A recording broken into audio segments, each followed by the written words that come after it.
readers, reviewers, countrymen, lend us your ears.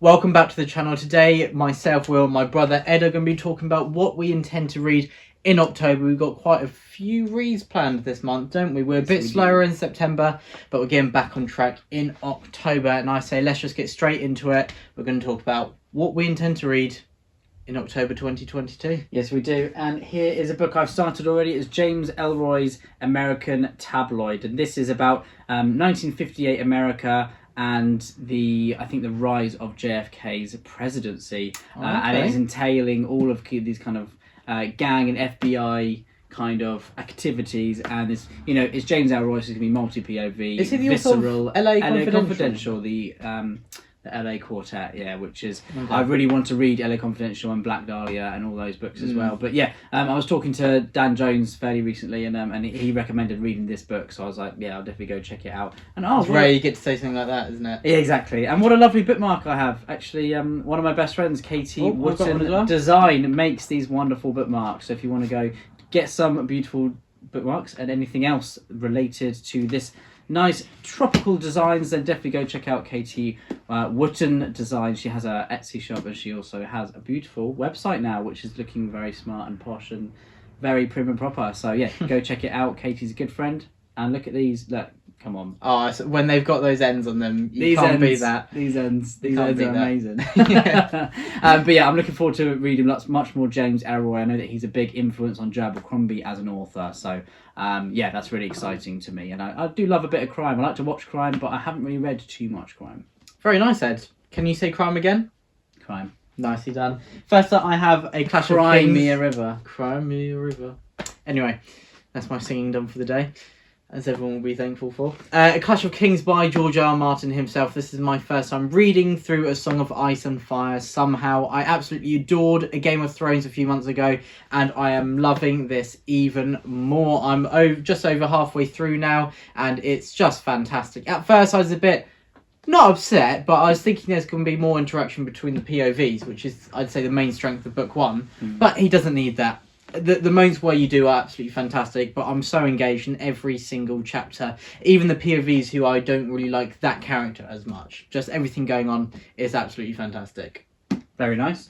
And the next one for me is, Cormac McCarthy is having a book released this month, but I've been really craving reading this book, Sutri, for a really long time. And apparently this is one of Cormac McCarthy's earlier books, and it is more of kind of an autobiography, kind of, really, where it's kind of not, but also at the same time it is. He's taken kind of chunks of his life and put it into this character, Cornelius Sutri. And I'm really looking forward to reading it. Cormac McCarthy does Southern Gothic like no one else in the world, and I really love his writing style. His prose is beautiful, and just the way he describes people and the landscape, making the landscape feel like an actual character of the book, is something that I love about his work. And it's just something that is very visceral to me, something really poignant about the way he describes things, and I love seeing the way his tales unfold, because they're just not generic whatsoever. They're so individual to him, and I think it'd be really interesting to see what his approach is like to just having one character. Obviously it's not like The Child of God, where that character is an utter psychopath. Hopefully. Have you read Child of God? I haven't. No, that's an intense book. But Sutri, I think, is meant to be his funniest book as well. So he does have a few funny lines in his book. He does. You just one funny line. He did. There's one moment where in Blood Meridian that makes me laugh, which is at the worst moment to laugh as well. Do you remember the line? I won't say it because I can only do it in a terrible accent. Okay. Well, as you said, Cormac McCarthy, original and unique. Even if you don't enjoy his writing, I think everyone recognises that is what Cormac McCarthy is. Yeah. Next up, I have The Complete Roman Army by Adrian Goldsworthy, and this is non-fiction about the formation of the Roman army as we know it and how it evolved from the Republic to the Principate to late antiquity. Many things stayed the same, but there were many changes as well. And this was really interesting and really well formatted, I'd say, where it was actually really engaging to read about. Often with non-fiction, if you're not directly engaged and wanting to learn about that exact chapter, then often it can be very dry, can't it? But this, I just really enjoyed just taking everything in. And Adrian Goldsworthy does a great job of putting it all together. Very nice. I've already finished this. So, yeah. Oh. There we go. So what you're going to read in October? Completed it. Completed. Well, we're filming this a few days late, aren't we? Yeah, we're a bit late. For me, another one I would really love to read this month is The Wolf Den by Elodie Harper. I've heard fantastic things, mainly from Will, about Elodie Harper and her writing.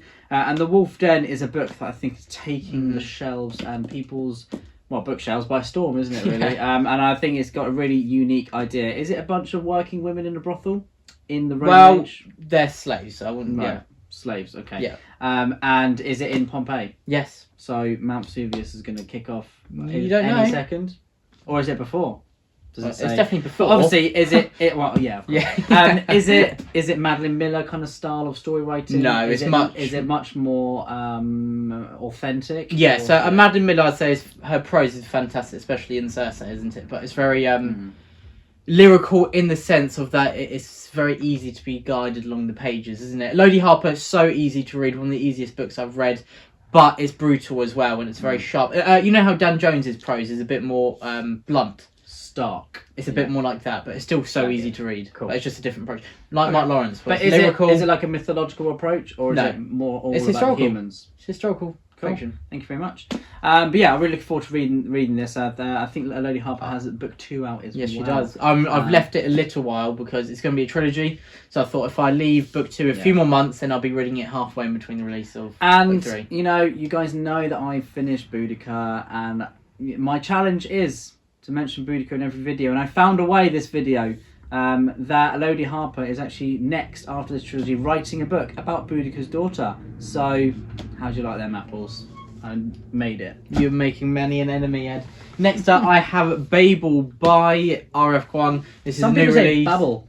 It might be Babel. Well, it's like with Sen and Ascends. The Babel. books of Babel. Babel.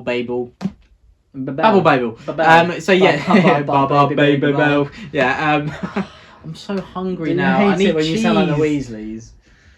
Yeah, someone has said that about us before, haven't they? Yeah. But yeah, so this has taken the fantasy community especially by storm. It was released last month. It's been a bestseller. It's just gone crazy. Everyone seems to have at least enjoyed this. Yeah, everyone and their donkey has. Yeah, there's a few people. I've heard quite a few people say they prefer the Poppy War and what's that trilogy called?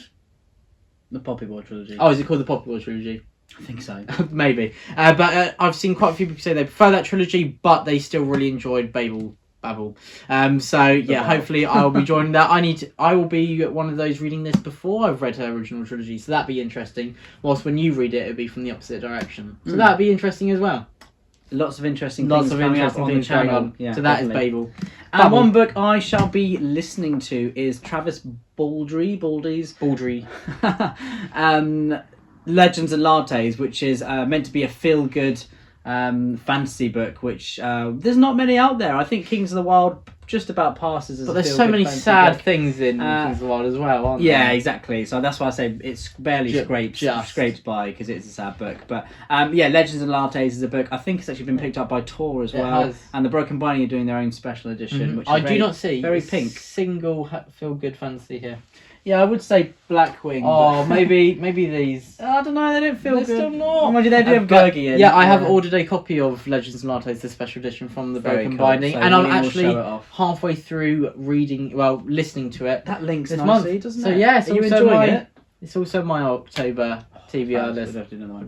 There we go. Are you enjoying it? I'm really enjoying it. I'd say that it's not one that I absolutely adore, but it's really easy to listen to. It is funny how it's an orc who is a retired, basically, bounty hunter setting up a Coffee shop. Basically, in the middle of a mission, she's gone and she's been like, "What's that smell?" Had some coffee and she's like, Ooh. "I need to retire and set up my own coffee shop." Really? So yeah, it's Now, really, is it it's in really like the good. suburbs or? No, is it? Well, oh yeah, sorry, yeah, it is in the suburbs. Yeah. Are you going to elaborate? No, just well, I won't say too much more because a lot of it is about the formation of the cafe. It sounds so weird saying that with fantasy. I mean, it's such a funny idea, and it is great that really different things like that are doing well in fantasy, aren't they? Hey, fantasy, the diversification of fantasy the last few years is one of its Extraordinary. truly strong points. Exactly. The way that the genre is changing in ways that we never foresee. Like I always say, a lot of people are a bit snooty when it comes to fantasy, aren't they? In the general community, but I would say that fantasy is everything every other genre is, but it has fantastical elements. So the diverse but it's got elf nature ears. of it. Come on, Exactly. Everyone's got pointy ears. Exactly. Right, next up for me, I have The Garden of Empire by J.T. Greathouse. This is another Such recent nice release. This colours, was aren't released they? in August. Yeah, lovely colours, really pops. And you don't really see many adult fantasy books with this kind of colour palette. That purple, exactly. And I love purple. It's a great shade of purple. And a flag as well. We always love a flag. Is that classed as lilac or lavender? I think. Lavender, I'd say, yeah. I'd say. But it kind of blends, doesn't it? Yeah, a bit of lavender into amethyst at the lilac, top. maybe. Yeah. Amethyst. One of the kids at school Maybe. used that today. They said, "I said, what's your favourite colour?" And they said amethyst. I was like, "It's a nice way to That is a describe nice way of purple." putting it. Yeah, like Yeah. shiny purple. Shiny. Cheers. Shiny. But yeah, so this is book 2 of the... Oh, I forgot what it's called. The J.T. Greathouse trilogy. The Hand of the Sun King That's is it. the first instalment, Mhm. and I loved that. I thought it was absolutely brilliant. And so this is the second instalment. I think he's a fantastic writer, his prose especially, and the characters are really great as well. And I always love a conflict of identity, like Uhtred of Bebbanburg in the Saxon stories, being torn between being a Saxon or Dane. We have a similar conflict here, but if possible, even greater, because you cannot be one without being attacked by the other. So there we go. That is Garden of Empire. That I need to read. Another recent release I've got on the list. Talking of Bernard, the last one for me is going to be Agincourt, which is a book. I don't know why I've never read this. I don't know why I passed it up. It's actually a standalone, and I love a Bernard Cornwell standalone, to be honest. And I mean, Agincourt, right up my street, 14-15, probably one of the best years ever, isn't it? Brilliant year. Depends what side I you're on. think 14-15 looks so nice. It does look written really down nice, together. yeah. And it is one of my favourite years. I mean, St. Crispin's Day speech, come on. It's great. The year that happened, bro. It's great. I Probably mean, didn't you happen, wouldn't but- have enjoyed it if you were against him, but If I was French, I wouldn't have had a good time, but good job I'm not. So, good job. a lot of anti-French stuff on this channel, isn't there? You Which- always say something, don't you? I don't know how. honestly don't mean it, but it's just in English history, isn't it, really? It is. Unfortunately. Why can't everyone just get along? Share food. That's it, just Hang share out. food, Get yeah. along, share food. That's all, you've obviously got your priorities, that it's not about talking to each other or anything. It's about sharing the food. Yeah, it's all about the Share the cuisine. load. Share the food.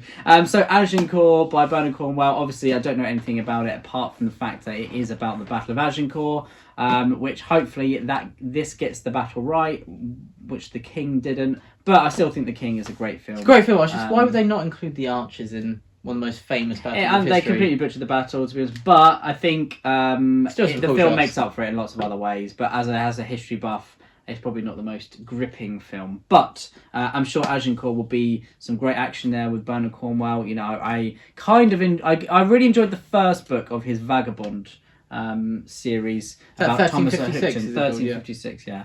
I think he's got like The Archer's Tale. They're all Okay. still titles of the same book. That's a bit weird. Oh, wow.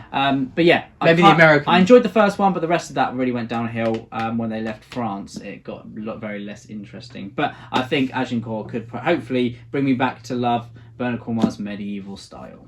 Very nice, Ed. And talking about Bernard, as you said, I have Warlord by Bernard Cornwell. This is the finale. This is going to be your book of the month. This can be the to finale. be. What, did you love this? Where was the Is it the best of the series? third best? What's the second? I know what your first is. I wasn't just saying randomly. Second best.